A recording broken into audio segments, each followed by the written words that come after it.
So I've been trying desperately to find a beautiful place outside and to find time to do these vlogs.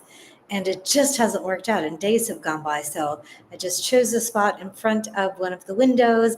I know the lighting is backwards, but you get to see some of the lush greenery of this part of India through the window behind me. Otherwise, it would be a very, very, very plain looking wall inside the little homestay that is my home for the 14 days that I'm here in Kerala, um, here in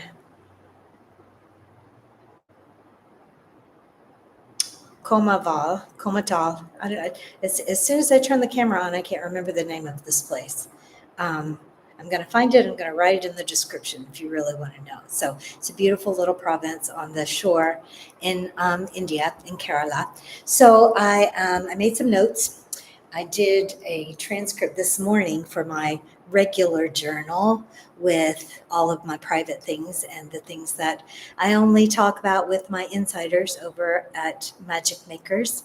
So if you have been wanting a closer connection, um, if you want to know about some of the things that I don't talk about in public, then I only talk about with my girls. If you feel like you are a magic maker, there's a link below.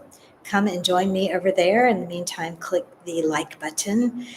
Share this with anyone that you might think might be inspired by a 60-year-old woman wandering the globe, seeking out the sacred and the magical and the um, ancient, and learning from that and taking that expansion and sharing it with you, giving you tools to be able to figure out what your deepest desire is and to go out and live your best life, right? Having the courage to grab this life with both hands.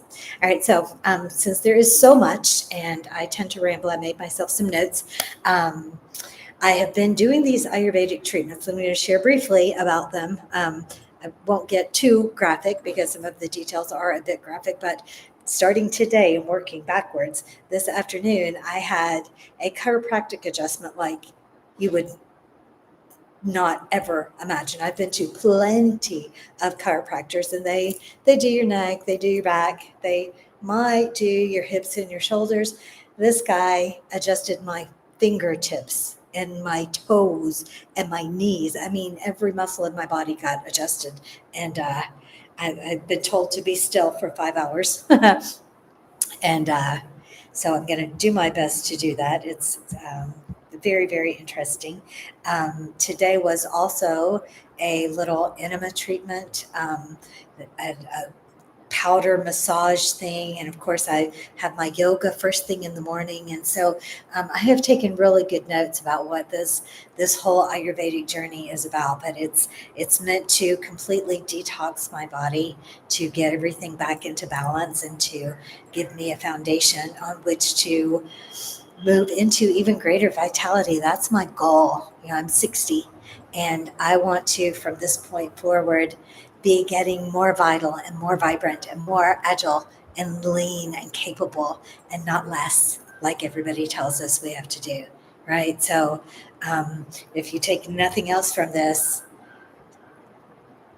make up your mind how your life is going to be. Don't just let it be the way you're programmed, the way the rest of the world says that the rest of your life is going to unfold, right? Um, so, one other little beat of truth that is kind of playing its way through here is that for every light, there's a shadow.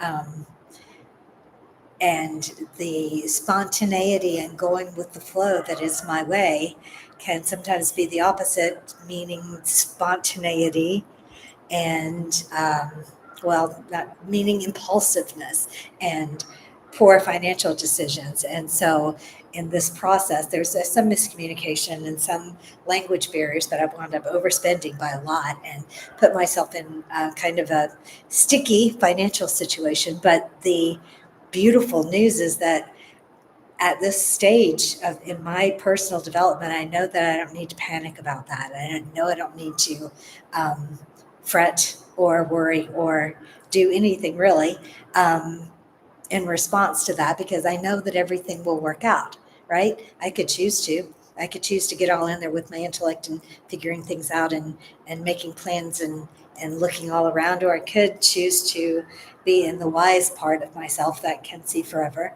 and knows that everything works out, and to kind of be in that feeling on the lookout for the ideas of how things are meant to unfold. And that way feels so much better, right? I know that a lot of people think that I'm in denial, that I'm Pollyanna, that I don't ignore the way, that I don't pay attention to the way things are. But to me, we don't know what's going to happen 24 hours from now, a week from now, a month from now.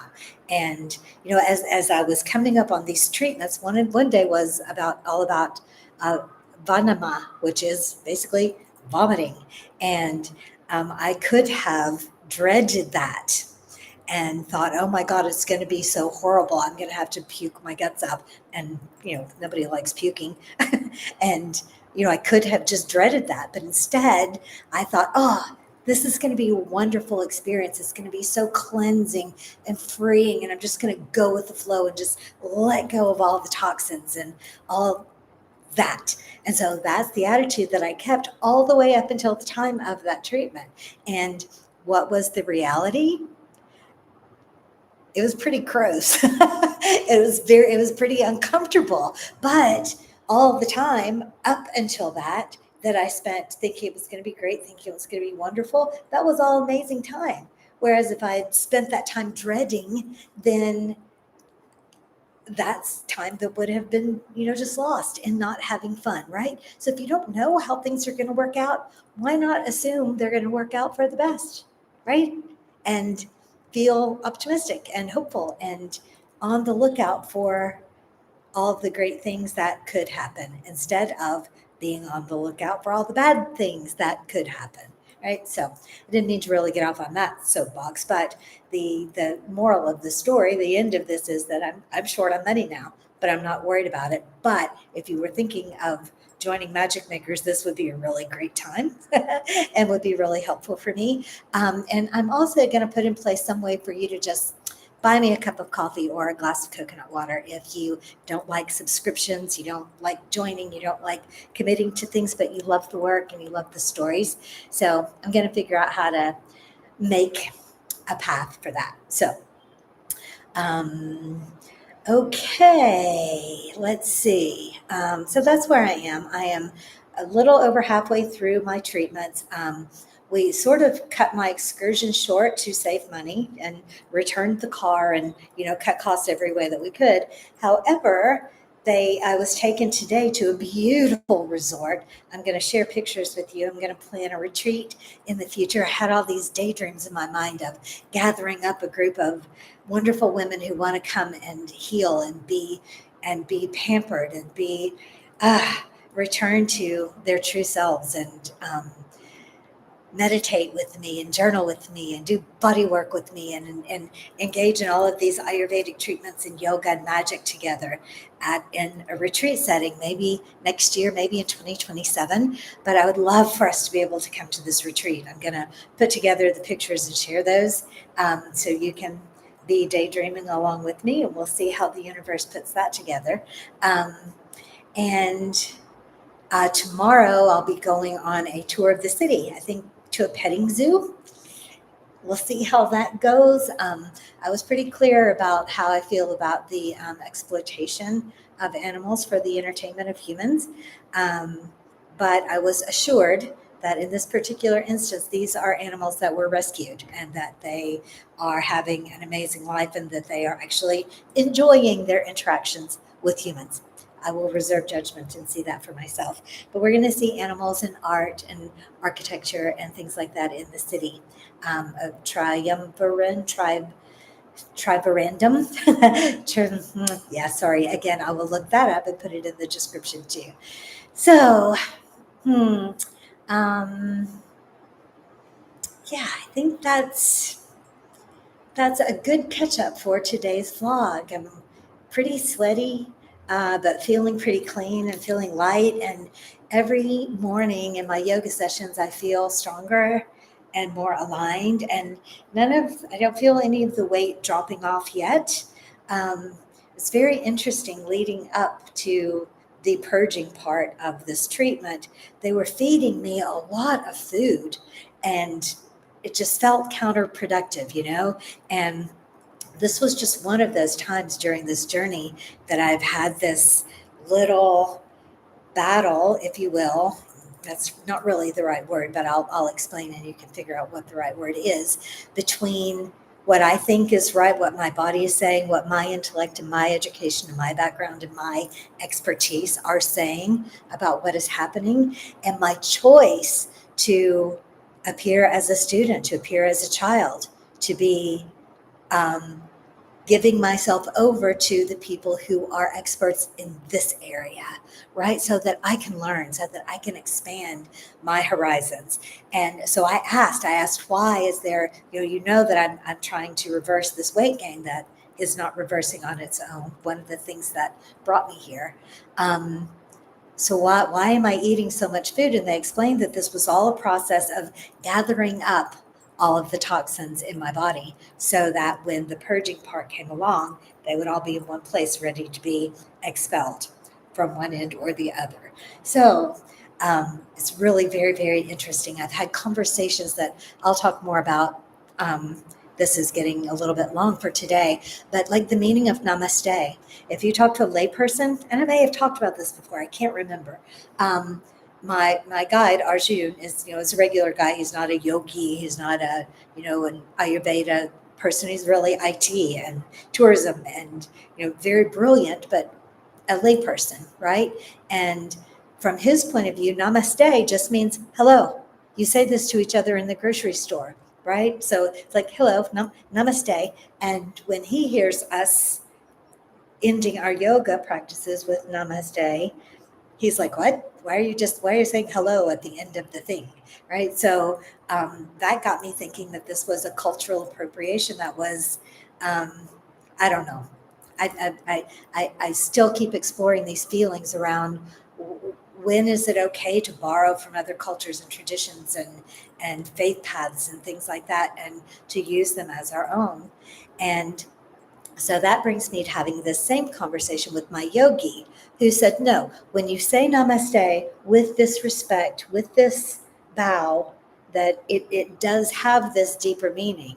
Um, and so he also went on to say that there are prophecies that the East and the West are meant to come together, that we're meant to share all of the wisdom and all of the technology, and that it was never any higher power's intention for this group of people to find this sacred item or ritual or way and to keep it to themselves, that all of the magic should be for everyone, right? So this is another beautiful developing way of thinking, that instead of hoarding our magic and keeping it only within our little group, why wouldn't we unveil that and let it be available for anyone who wants it, anyone who can take it and treat it with reverence and use it to bring themselves closer to their source, to their highest self, to their own divinity, the thread that connects us all, right?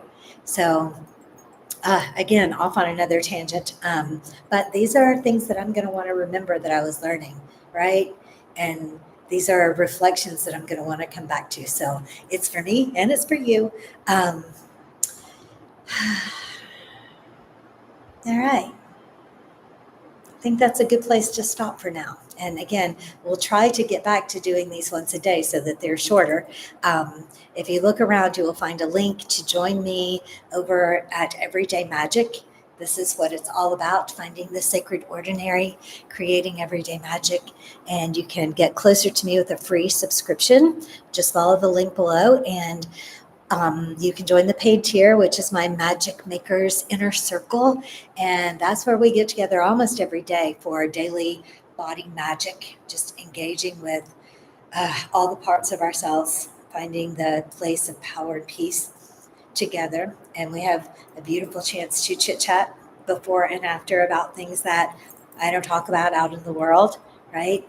And you may have questions that you wouldn't feel comfortable asking out in public, but you can ask them back in Magic Makers, right? So check that out. Come join me, and I will look forward to seeing you again, hopefully tomorrow, sometime very, very soon.